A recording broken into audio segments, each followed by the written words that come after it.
네, 이제 시장 시그널과 기업도 들어가겠습니다. 인베스트 자문의 인성희 고문과 함께 수요일 첫 순서를 시작하도록 하죠. 어서 오세요. 네, 안녕하세요. 네. 자, 또 뭐 꿈의 5,000피를 넘어서 이제 6,000포인트대에 왔으니까 여기에 대한 뭐 내용 바라봐야 되는데요. 정리를 먼저 듣고 가도록 하겠습니다. 김유정 아나운서 부탁드리죠. 네, 2025년 2월 25일 아침 본격적인 6,000피의 시대가 열렸습니다. 꿈의 6,000피, 과연 앞으로는 어떻게 시장을 대응해 볼 수 있을지 AI와 함께 그간의 타임라인 함께 점검해 보도록 하겠습니다. 네, 차트를 쭉 보시면요. 가장 먼저 3,000포인트를 처음 돌파했던 건 좀 먼 과거로 돌아가야 합니다. 2021년 1월 코로나19 팬데믹 이후 불어닥친 이른바 동학개미 운동이 그 상승의 시발점이었는데요. 코로나 이후 시장에 풀린 돈으로 인해서 풍부한 유동성이 지수의 상승까지 함께 연결되었던 시점이었습니다. 하지만 이후 길고 지루했던 횡보장, 박스장세를 거쳐서 2025년 6월 드디어 3,000포인트를 재돌파했는데요.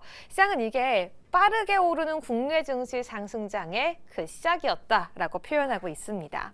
그리고 4,000선의 돌파는 이 4개월 정도 뒤 10월 27일 날 벌어지게 되었는데요. 글로벌 AI 메모리에 대한 수요에 힘입어서 반도체 종목들의 실적이 개선되자 지수에도 함께 불이 붙는 모습이 나타났습니다. 3,000에서 4,000까지는 4개월이 걸렸지만 5,000포인트 돌파까지는 조금 더 빨랐습니다. 2026년 1월 20일 4,000 고지를 밟은 지 약 3개월 만에 5,000선을 바로 돌파한 건데요. 반도체 슈퍼사이클과 더불어서 자사주 소각에 대한 기대감이 함께 들려오며 시장에 대한 체력이 한층 강화된 모습이었습니다. 5,000피 돌파. 그 이후 오늘 6,000피 돌파까지는 얼마나 시간이 걸렸을까요? 단 한 달밖에 걸리지 않았는데요. 특히 삼성전자가 20만 전자를 넘어서고 SK하이닉스가 100만 닉스를 넘어서면서 단 한 달 만에 반도체 투톱의 견인 속에 6,000포인트를 넘었습니다. 특히나 2%라는 예금 금리에 지쳐있던 자금도 주식시장으로 머니무브하는 모습이 확인되기도 했고요. 거래대금이 급증하면서 증권주들도 함께 폭발적인 랠리를 펼치기도 했는데요. 이제 중요한 건 6,000 돌파가 아닌 안착이 가능한지이겠죠. 다음 표 보면서 6,000선을 계속 지키기 위해선 어떤 조건들이 필요한지 함께 보도록 하겠습니다. 가장 중요한 건 내일 2월 26일 엔비디아의 실적 발표가 그 분수령이 될 것으로 예측되고 있는데요.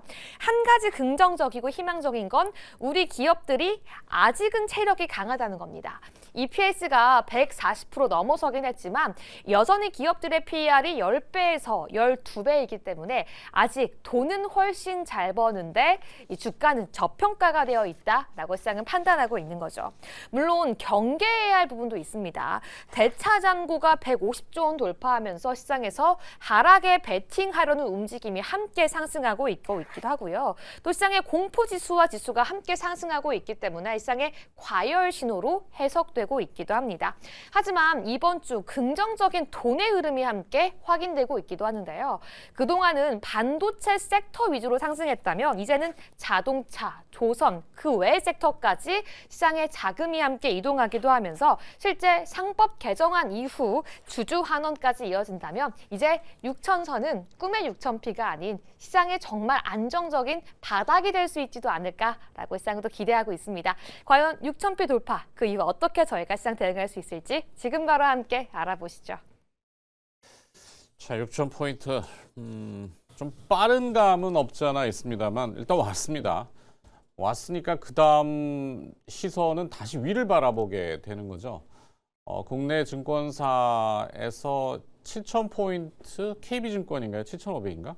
이 얘기를 했을 때 너무 높게 잡는다라고 일각에서 이야기했습니다만 높지가 않은 거죠. 이재명 대통령의 이재명 정부 들어서 5,000포인트 꿈의 5,000 이렇게도 얘기들을 일각에선 폄훼해서 막 얘기하고 했는데 아직은 그냥 다 덮어버렸어요. 그러다 보니까 이제 외국 IB 투자은행들, 외국사 투자은행들도 이제 목표가의 타켓을 계속 올린단 말이에요. 시티증권에서 7,000포인트를 부르더니 JP모건이 7,500을 부르고 노무라는 질 수 없다. 8천을 부릅니다. 물론 기한을 딱 정해놓은 건 아닌데 그러면 우리도 이제 불러야죠. 증시태에는 만을 불러야죠. 이제 뭐. 10,000포인트 뭐 그것도 허황된 얘기는 아니고 사실 이 유동성 가이드라는 게 계속 이어진다면은 국장의 특성상 20,000포인트를 뭐 너무 허황되게 얘기할 것은 아니다. 잘 모르겠네요. 자, 인성이 그분의 얘기를 들어보죠. 네, 이쪽에 오래 있다 보니까 참 이런 장도 보는구나라는 생각이에요. 그러게 과거를 말입니다. 뭐 돌이켜 보면은 네.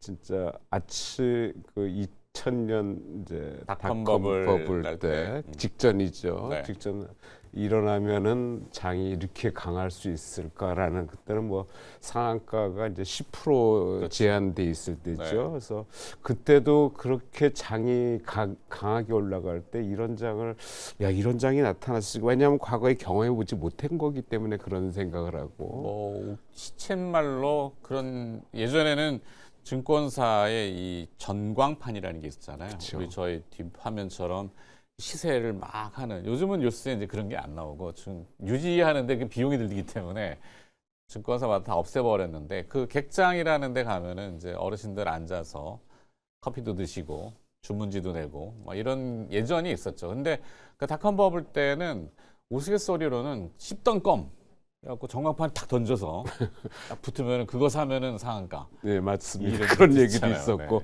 뭐 심지어는 전광판 뒤에다 부적도 붙이는 그런 그렇죠. 그런 해프닝도 있었고. 어처구니없는 일도 있었는데 실제적으로 그래도 주가는 올라갔으니까요. 그래서 맞아요. 못 보던 거를 보고 음. 그 이후에 이제 리먼 브라더스 사태 때 좀 우리 서브프라임 금융위기 했고 겪었고. 그걸 또 지난 다음에는 또 좋은 장도 받고 코로나 사태도 경험했고. 뭐 여러 가지 사건인데 지금 장은 지금 거의 연초 뭐 그 전에도 강했지만은 연초 이후에 지금 거의 2배가 올랐거든요. 네. 이게 그 뭐야 2달 사이 이렇게까지 오를 수 있을까라고 할 정도로 지금 강하게 올라가는데 그래서 이제 6천까지 왔어요. 그리고 이제 코스닥은 이미 1000을 넘어섰고요. 그래서 근데 이게 근데 단순히 유동성 랠리라고 하는 돈이 너무 많이 풀려서 갈 곳이 없으니까 뭐 코로나 국면에서는 그런 현상이 일부 있었죠. 근데 지금은 실적이라고 하는 중심이 있단 말이죠. 특히 반도체라고 맞아요. 하는. 예, 실적이에요. 뭐 삼성전자하고 하이닉스가 만들어낸 거예요. 우리나라의 뭐 지금 주가 지수의 거의 40%가 좀 넘어요. 움직임이. 그러니까 이게 과거에는 22% 얘기 나오다가 30% 좀 넘었다가 지금 40%가 넘는 상황이니까 지수가 왜곡될 수 있는 충분한 거리는 됐어요. 왜냐하면 미국의 매그니피션트 7이라는 게 주가 전체 움직임을 30% 조금 넘게 33% 정도 움직인다고 얘기를 하는데 우리는 두 종목이 40%가 넘게 주가 지수를 움직이고 있어요. 그러니까 어떻게 되면 왜곡될 수도 있다는 건데 중요한 것은 이 회사가 실적이 나날이 좋아지고 있다는 거예요. 그러니까 실적 대비해서 회사 지금 100만 원, 20만 원 이거 비싼 거야? 아니야. 엔비디아가 몇 배 올랐는데 이런 생각을 하면 더 오를 수도 있다. 지금 PER이 보면은 높긴 한데 아니야. 딴 외국 그런 회사랑 비교해 보니까 PER이 TSMC 비해서 그렇게 높지도 않아. PBR도 괜찮아. 그렇다면은 더 올라갈 수 있는 거 아니야? 현재보다도 2배 올라가면 무슨 일이 벌어져?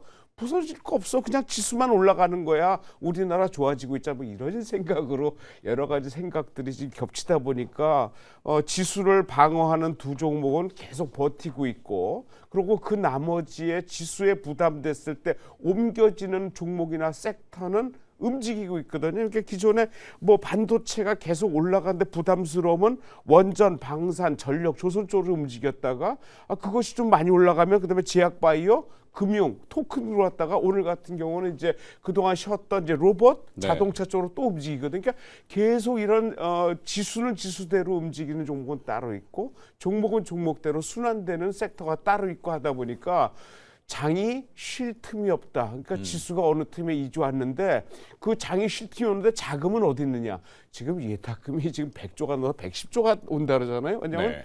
자금이 지금 갈 데가 없는 게 소위 좀 포모라 그래갖고 나 여기서 빠지면 야, 나 가만히 있다 보면 이거 진짜 손해 보는 거 아니야? 정부는 주택 시장 막거나 지금 이제 막고 있죠, 본격적으로 네. 막고 있죠. 그리고 자금은 은행권에서 지금 이미 움직였고 움직이고 계속 있죠. 여러 가지 상황들이 주식 시장에 나쁠 이유가 없이 돈이 움직일 수 있도록 지금 통로를 만들어 놓은 상황이다라는 쪽에서 지금 내가 수익을 못 보면은 글쎄 이게 10년의 주식시장이라는 게 10년에 한 번 올까 말까 한다 그러는데 네. 이게 10년에 지금 왔다 그러면 지금 놓치면 앞으로 향후에 쉬어야 되면은 나 지금 못 벌면은 어떻게라는 거. 그러니까 과거에 젊은 층들이 토큰에 열광했을 때 어떤 그런 분위기가 이제는 전 국민적으로 움직이지 않았나 이런 생각을 한다면은 현재 시장은 글쎄요. 안착이라는 개념보다는 그냥 계속 진행을 하는데, 그러니까 보통 우리가 이런 장을 이제 불장이라 그러잖아요. 베어 마켓 반대 불장이라는데 올해 말띠잖아요. 그러니까 그 황소가 뛰어오는데 말처럼 뛰어오는 거예요. 지금 겁이 난단 말이에요. 근데 겁을 언제까지 갖고 있을 수 이미 겁을 상실한 건 이미 지났고 이런 장이 어디까지 계속 갈 수 있을지 좀 걱정은 되는데 현재로서는 그칠 것 같지는 않다는 생각은 아무도 모르죠. 다 공감하는 네. 것 같습니다. 갈 때까지는 가봐야지 아는 거죠. 뭐 그것을 어디까지라고 예단할 수는 없는 거고. 뭐.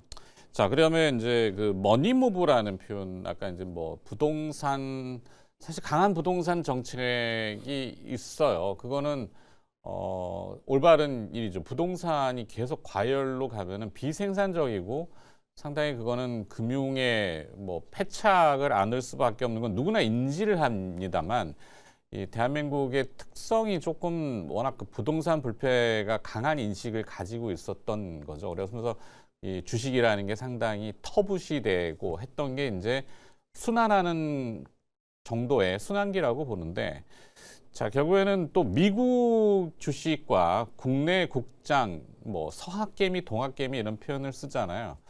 그래서 한때는 국장 탈주는 지능순, 이게 이제 거꾸로 돼서 국장의 귀환은 지능순으로 바뀌었다라고도 얘기하는데 어떻게 평가를 하세요? 미국 증시가 사실 뭐 스테이블이라는 영어식 표현이지만 그냥 어디에 고정돼서 평탄하다면은 뭐 국내나 아시아 증시가 요즘 그래 강하단 말이죠. 그러니까 미국을 떠나서 아시아로 머니무브가 있는 것인지 그 판단은 어떻게 하십니까? 그래서 아시아로 머니무브가 있다라는 생각보다는 일단은 우리 국내로 머니무브가 많이 되고 있다라는 생각을 먼저 하게 되는데 네. 미국 시장 같은 경우는 이제 상당히 우리가 뭐 말씀드렸지만 스테이블하다라는 거 뭐냐면 그런 이제 회사들이 이제 엔비디아는 예외예요. 그건 갑자기 이제 튀어나와서 올라갔기 때문에 이제는 엔비디아 예외로 따진다 그러면은 그 이외의 기업들 같은 경우는 상당히 좀 안정적으로 그냥 계속적으로 스테디하게 우상향하는 그런 모양새를 계속 나타내고 있고 거기에 대부분의 기업들이 이제 IT 관련 기업이기 때문에 향후 IT에 대한 어떤 AI와 연관된 이런 것들이 향후에 뭐 3년, 5년, 10년 계속적으로 진행될 거다라고 얘기하는데 문제는 거기서 이제 떨어져 나가는 그러니까 하드웨어보다는 이제 소프트웨어 쪽으로 이제 떨어져 나가는 진짜 이게 돈이 되느냐, 그러니까 AI를 접목시켜 갖고 이 회사가 그 회사가 돈을 벌 수 있느냐 이런 쪽에서 이제 그 AI의 어떤 그 거품론이 사라지는지 아니면 계속적으로 진행되는지 그걸 봐야 되는데 기본적으로 그런 회사들이 미국의 관련 매글리시드 세븐이라든지 그런 일정한 회사들이 일단 AI 소프트웨어보다는 하드웨어 쪽으로 많이 들어가 있거든요. 그러니까 그렇게까지 문제가 될 일은 없고 우리나라 같은 경우로 되돌려 본다라면은 우리나라 경우도 마찬가지인 것 같아요. 그래서 그런 쪽에서 하드웨어, 그러니까 일단 반도체를 제공한다든지 이런, 그러니까 쉽게 말한다면 그런 거죠. 그 자가 영업자들이 새로 창업을 해서 생존할 확률이 1년이 안 된다 그러잖아요. 네네네. 그렇다면은 진짜 경기가 야 이렇게 안 좋아라고 생각하는데 거기 계속 주인이 바뀌면서 그 가게 인테리어나 내부 공사하는 것들은 계속 호황이가 계속 바뀌니까 개조하는 사이클이 빨라지니까 호황일 수밖에 없듯이 네. AI 기업은 계속 개발하고 실적이 안 되면 도태되고 1등만 살아남고 할 수 있지만은 그걸 하기 위해서 하드웨어는 계속 제공돼야 된다는 거죠. 그러니까 네. 그런 쪽에서 우리나라의 강점이 있다. 강점은 계속 지속될 것 같고 미국의 어떤 스테이블한 안정성도 우리나라에서는 일단은 두 개의 회사가 주가 시총을 40% 정도 유지한다라면은 그거의 안정성도 현재로서는 당분간이 어느 정도 될지 모르지만은 네. 3년 5년 내에는 상당히 스테이블하게 움직이지 않을까. 그러니까 6천 안착이라는 게 그런 쪽에서 어떤 내용을 보고 들어가지 여기서 올라갔더니 계속 더 올라간다라든지 여기서 해서 눌림목을 하고 빠진다든지 이런 거보다는 어떤 그 안정성을 답보라고 그 이외의 섹터를 보는 것도 더 현명하지 않을까라는 생각을 해봅니다. 네. 결론은 그래서 지금이라도 사요? 이렇게 물어보려고 했는데 뭐 오늘 현대건설이 뒤에 또 붙긴 했어요. 예. 현대건설이라도 살까요? 뭐 이렇게 질문이 좀 그렇긴 한데. 저는 하여튼 파는 것보다는 네. 버티는 거.